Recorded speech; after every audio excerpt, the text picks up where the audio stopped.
I change your bum life. You fight me, it's a celebration. I would beat you. When you sign to fight me, it's a celebration. You ring back home, you ring your wife. Baby, we done it. We're rich, baby. Conor McGregor made us rich. Break out the red panties. Are you ready? That goes in the files. Are you ready? Let's get it all! Yo, this is the 5th round. As always, your boy, Stephen Moustaris. And guys, UFC 287 this weekend. I just want to get straight into this fight, man. Just news yesterday of Kevin Holland and Jorge Masvidal fighting in the backstage, dude. I'm just sitting here like, what the fuck, Kevin Holland? Like, I kind of like it, don't get me wrong. I do like it because I feel like that is a fight.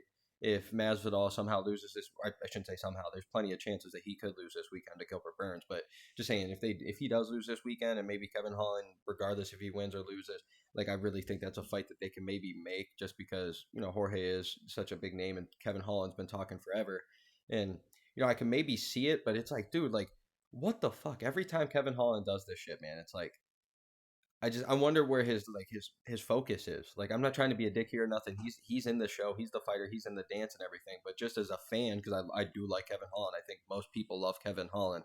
And it's just like, to me, it's like, man, the last time that we saw you do this with the whole Khamzat thing, you know, it kind of worked out in your favor, where now that fight was yours instead of you just training for the leech for that long. And then now all of a sudden you're fighting Khamzat and you're sitting there like, oh, okay, then let's get this going. So, and then you go out there and you get submitted within 2 minutes, and it's like, dude, what the fuck? Like, it just makes me wonder. And like, and not to be mean here either, but his last fight with Stephen Wonderboy Thompson, it's like, dude, you did.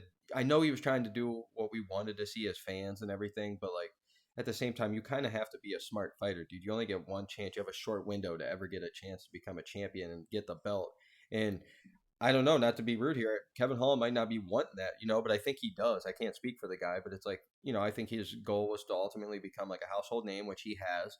But now it's like, let's go Justin Gaethje style here, and let's realize like we can't be the highlight all the time. Let's sit here and start learning and come up with a game plan, and not just going with our chin up and doing the damn thing. So that's where I'm kind of worried. And now you got him going up against Santiago Ponzinibbio, and it's like the last person you would ever want to be non-focused against. But, you know, even at the same time, this is where it's almost like a perfect matchup, and this is why I want Kevin Holland to be focused in, is because Santiago himself was on a tear, just like Kevin Holland, where we were all like, oh my gosh, they're finishing everybody. You know, the knockout that Kevin Holland had at Ronaldo Souza, and then goes on a little tear and wins like 3 in a row. And then same with Santiago Ponzinibbio, where he was going on a tear there, and he was like one of the most feared men in the world, and then gets stopped by the leech, and then, you know, gets a bad beating by Jeff Neal in the same year. And then now it's like, you know, it's like every time that we're like, okay, he's about to get going again, it's like he gets little hiccups where it's like, okay, you lose a random fight to Michel Pereira, who, like, no offense, Michel Pereira is so wild and it'd be such an awkward fighting style to fight against, but at the same time, it's like, in my opinion, I always thought, you know, Ponzinibbio was a way better technical fighter, a way better fighter than Michel Pereira, and to see that was tough. And then even, I know he finishes Alex Morano in the last fight that we saw, but like, Alex had him rocked there in the first round, or was it the first or second round? He had him rocked there a little bit.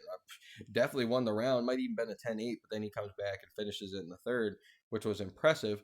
So it's just like both of these guys have what it takes to get there, I really feel, but they need to just hone in and just true state of their game plan. And, you know, it seems like you don't hear much from Ponzinibbio right now, and I know the press conference is tonight, so you're maybe going to hear a little bit more, but Ponzinibbio is always a soft-spoken guy and always super respectful. And, you know, he's that man. He's always coming in to kill. So I really think if Kevin Holland's over here arguing with other people and trying to fight with other people, this might be tough, man. Because it's like, dude, like, I know no matter how many he loses in a row, he's going to have a job probably, because he's Dana White's like guy. That's how you do it. That's the type of fighting style Dana White loves, is just going out there and leaving it all on the line. But like, at the same time, dude, we got to watch out, because in December, it was just a couple months ago that he took some bad punishment against fucking Stephen Wonderboy Thompson. A bunch of head kicks that, I'm talking, Wonderboy was throwing everything he had into these things, and Kevin Holland just has the chin. But like, that's, after you test it so many times, we see it every day in sports, man. Shit happens. So it's like, I wonder where his focus is. I'm really worried about Kevin Holland in this aspect. And, you know, there's all that talk of, oh, maybe that Gilbert Burns is just gonna fight Ponzinibbio, and now we're gonna get you know, Jorge versus have Kevin Holland. I'm like, no, not a chance at all. Like, Masvidal and Burns is such a perfect fight, but I just need Kevin Holland, man, just to and I hate to critique him because that dude could kick my ass, and he's in the show. I'm not. I understand all this, but when we're comparing them to the other high level guys, like I need his focus to be there, dude. I really do because I think he has what it takes. I really do. But if he's going to continue to do this, like I'm just worried because the last time we saw him do this, he went on he got beat in 2 minutes. He got taken down within 30 seconds. Not even 30. What was it 13 seconds or something? Like within 5 seconds of he goes for the touch of the gloves, which he knew Khamzat wasn't going to touch his glove. Like the whole thing was like, what are you doing, Kevin Holland? Like you can't blame Khamzat for just fighting and actually going for your legs. Like you went for all that shit talking that you guys were just doing, and you go for a glove touch, like, and then you get taken down. Like, what are we doing?